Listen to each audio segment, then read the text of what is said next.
Assalamu alaikum students. We have started chapter number 7 and previously studied chemical change and physical change.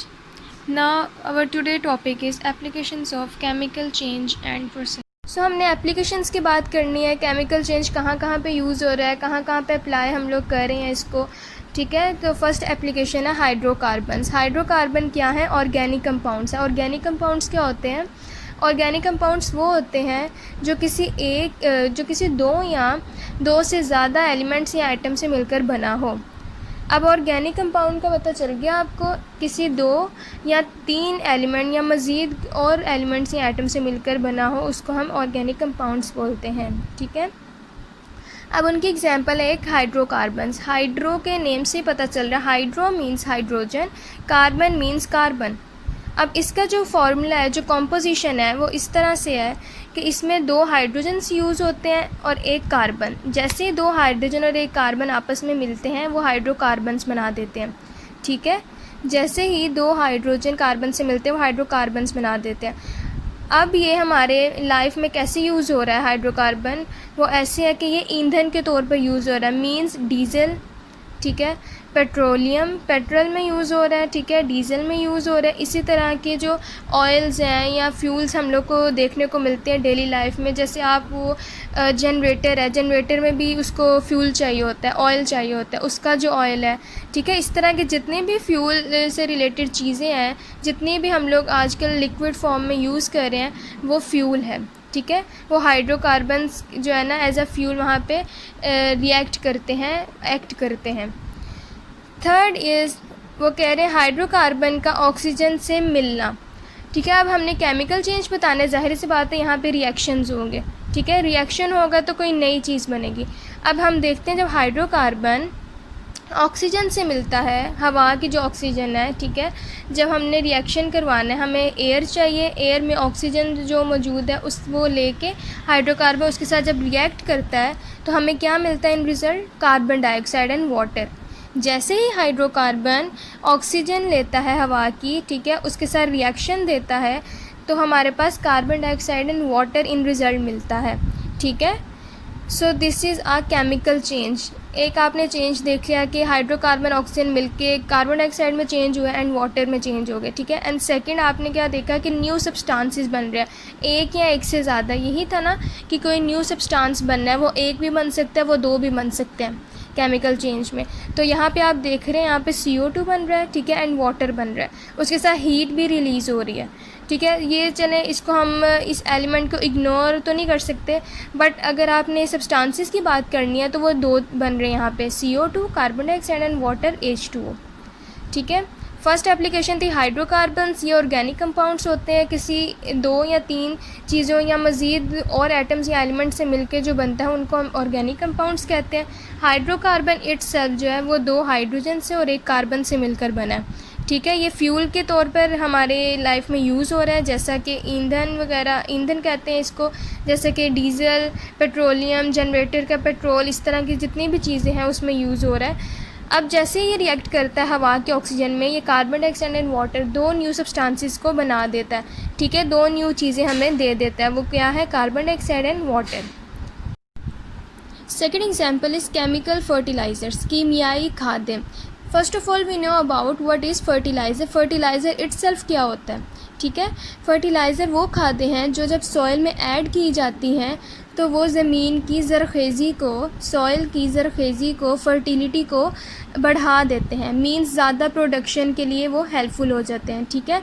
अब chemical fertilisers क्या होते हैं, कीमियाई खादें क्या होती हैं?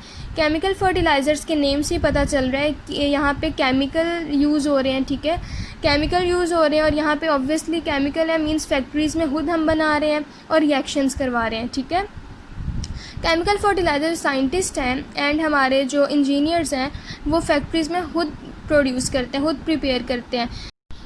अब कैसे प्रिपेयर करते हैं? साइंटिस्ट एंड इंजीनियर्स क्या करते हैं, नाइट्रोजन, फॉस्फोरस एंड पोटाशियम जो है लेते हैं, उनका रिएक्शन करवाते हैं एंड फर्टिलाइज़र्स को बना लेते हैं। ये जो 3 फर्टिलाइज़र्स हैं ये प्लांट्स की क्रॉप्स की प्रोडक्शन के लिए बहुत हेल्पफुल होते हैं, बहुत मेन फर्टिलाइज़र्स हैं, ठीक है। उसके अलावा भी साइंटिस्ट के पास काफ़ी ज़्यादा हंड्रेड्स में जो है ना फर्टिलाइज़र्स हैं, जैसे जिंक है, मैग्नीशियम है, प्लाडियम है एंड सो ऑन, काफ़ी ज़्यादा है। बट ये इतना मेन रोल प्ले नहीं करते, इसलिए साइंटिस्ट की कोशिश होती है वो नाइट्रोजन, फॉस्फोरस एंड पोटाशियम को जो है लेके फर्टिलाइज़र्स की प्रोडक्शन करवाएं, ठीक है। क्योंकि ये जो है हमें वास्ट वैरायटी दे देती है हर चीज़ की, हर क्रॉप की, वो जिस तरह की भी है, जहाँ पे भी ये ऐड कर देंगे हम सॉइल में, वहाँ पे हमें उस क्रॉप की, उस प्लांट्स की प्रोडक्शन काफ़ी ज़्यादा मिकदार में मिलेगी, ठीक है। अब नेचुरल फर्टिलाइज़र्स भी आ जाते हैं। कुदरती फर्टिलाइज़र हमें कौन कौन से हमें प्रोवाइड हैं, वो मैन्योर है, वो कंपोस्ट है। मैन्योर क्या होता है, जो गोबर से बनी होती है खाद, ठीक है। वो कैसे बनती है, जैसे ही जो ह्यूमंस का, एनिमल्स का, प्लांट्स का जो डंप होता है, साइंटिस्ट क्या करते हैं उसको डिकम्पोजिशन के लिए रख देते हैं। जैसे ही डिकम्पोज होता है तो वो गोबर की खाद बन जाती है, वो फर्टिलाइज़र्स बन जाते हैं, ठीक है। वो फर्टिलाइज़र किस चीज़ का होता है, गोबर का, उसको हम मैन्योर के नेम से कॉल करते हैं, ठीक है। अब टोमेटो की जो क्रॉप है उसके लिए मैन्योर बहुत बेनिफिशियल है, ठीक है। अब हम टोमेटो की क्रॉप को देख रहे हैं, अब फार्मर ने मैन्योर को ऐड किया सॉइल में, तो हमें बहुत ज़्यादा ग्रेट वैरायटी मिलेगी टोमेटोज़ की प्रोडक्शन की, ठीक है।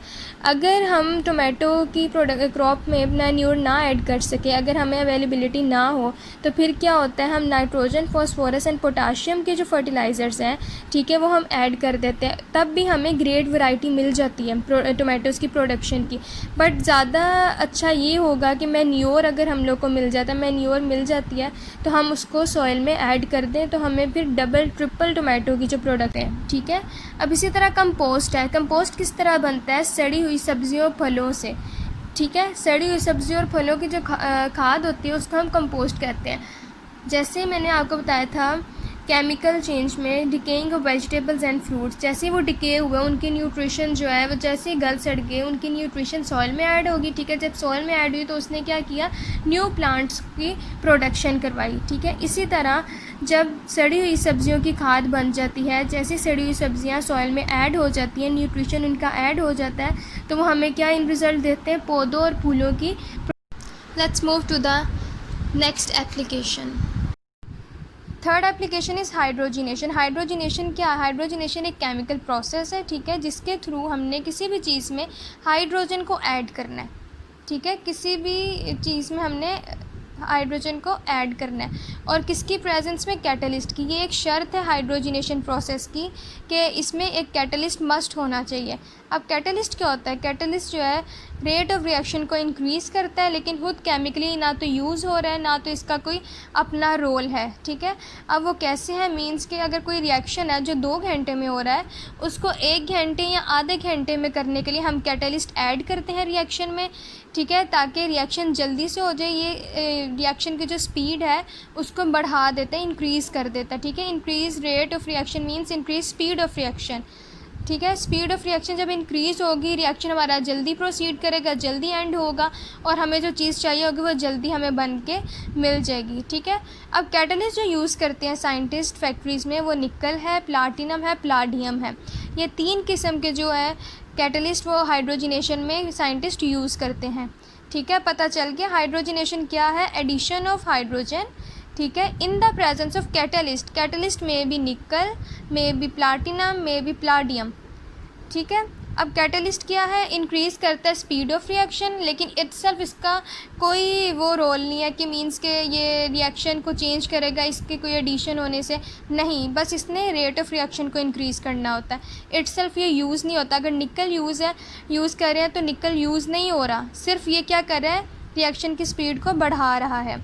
अब आपकी बुक में एग्जांपल थी vegetable oil into fat, fat mean घी, ठीक है। वेजिटेबल ऑयल का घी में चेंज होना, वो किस तरह होता है, यहाँ पे हाइड्रोजिनेशन प्रोसेस हो रहा है, वो इस तरह है कि तो वेजिटेबल ऑयल में हाइड्रोजन ने ऐड होना है, रिएक्शन देना है, तो इनको अब कैटलिस्ट की ज़रूरत है, क्योंकि यहाँ पे हाइड्रोजिनेशन का प्रोसेस हो रहा है। हाइड्रोजिनेशन प्रोसेस की एक शर्त है कि यहाँ पे कैटलिस्ट मस्ट होगा, ठीक है, क्योंकि ये प्रोसेस जो होते हैं वो स्लो होते हैं, तो कैटलिस्ट की वजह से ये प्रोसेस प्रोसीड जल्दी कर जाएगा, स्पीड इसकी तेज़ हो जाएगी और जो हमें चाहिए होगा वो जल्दी से बन जाएगा, बन के मिल जाएगा हम लोग को।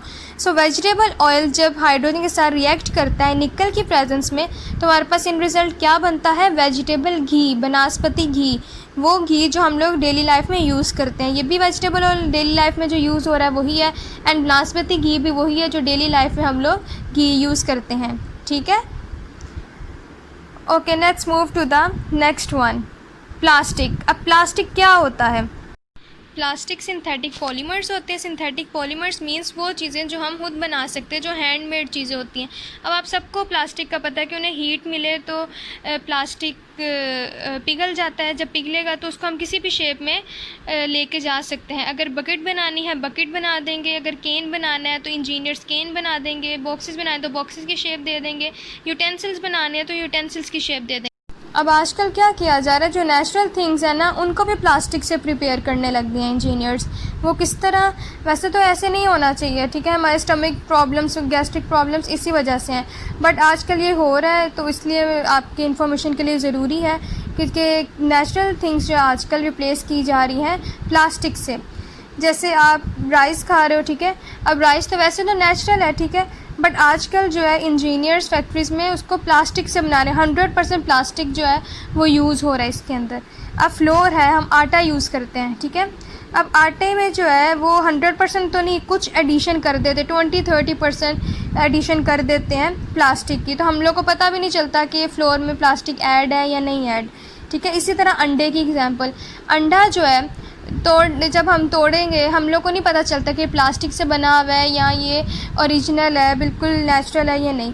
हम लोग अंडे भी खा रहे हैं, हम लोग को कोई फ़र्क नहीं पता चल रहा, हम लोग को फ्लोर खा रहे हैं, आटा खा रहे हैं, उसका कोई पता नहीं चल रहा, हम लोग राइस खा रहे हैं, कुछ पता नहीं चल रहा, लेकिन इन सब में जो है ना प्लास्टिक की एडिशन की जा रही है आजकल।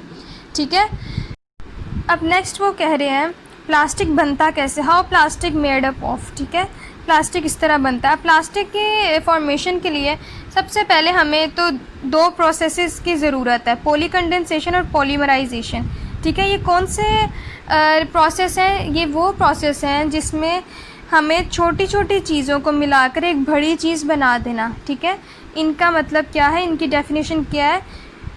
Small monomers combine to form polymer, means छोटी छोटी चीज़ें जब कंबाइन करती हैं तो एक बड़ी चीज़ बना देती हैं। जैसे एक एटम है, एटम्स मिलते जाते हैं और एक कोई चीज़ बना देते हैं। ठीक है, कोई न्यू सब्सटेंस बना देते हैं। इसी तरह कोई छोटी छोटी चीज़ें या मीन्स इंग्रेडिएंट्स है। अब आप समझे कि आपने लेमनेड बनाना है, ठीक है, लेमनेड में आपको लेमन चाहिए, आपको वाटर चाहिए, आपको शुगर चाहिए, ठीक है, एंड मिक्स करने के लिए स्पून चाहिए, ठीक है, एंड ग्लास। जब ये सब आपके पास इंग्रेडिएंट्स मौजूद होंगे फिर आप उन सबको मिक्स करोगे, उसमें सॉल्ट ऐड करोगे, उसमें ये लेमन ऐड करोगे, शुगर ऐड करोगे वाटर में। ठीक है, जब ये सब कर लोगे तो आपको क्या मिल जाएगा, इन रिजल्ट लेमनेड मिल जाएगा। इसी तरह प्लास्टिक की फॉर्मेशन में आपको सेलुलोज चाहिए, कॉल चाहिए, नेचुरल गैस चाहिए, सॉल्ट चाहिए। ठीक है, ये सब चीज़ें जब आपके पास होंगी और पॉलीमराइजेशन या पॉलीकंडेंसेशन की प्रेजेंस में जब आपका ये होगा रिएक्शन, तो हमें क्या मिल जाएगा, प्लास्टिक मिल जाएगा। ठीक है, मोनोमर्स के मीन्स इंग्रेडिएंट्स के होने से, मिक्स होने से, ऐड होने से, रिएक्शन करने से एक चीज़ मिल जाना इन रिज़ल्ट, वो क्या है, प्लास्टिक। ठीक है, so this is our today's lecture.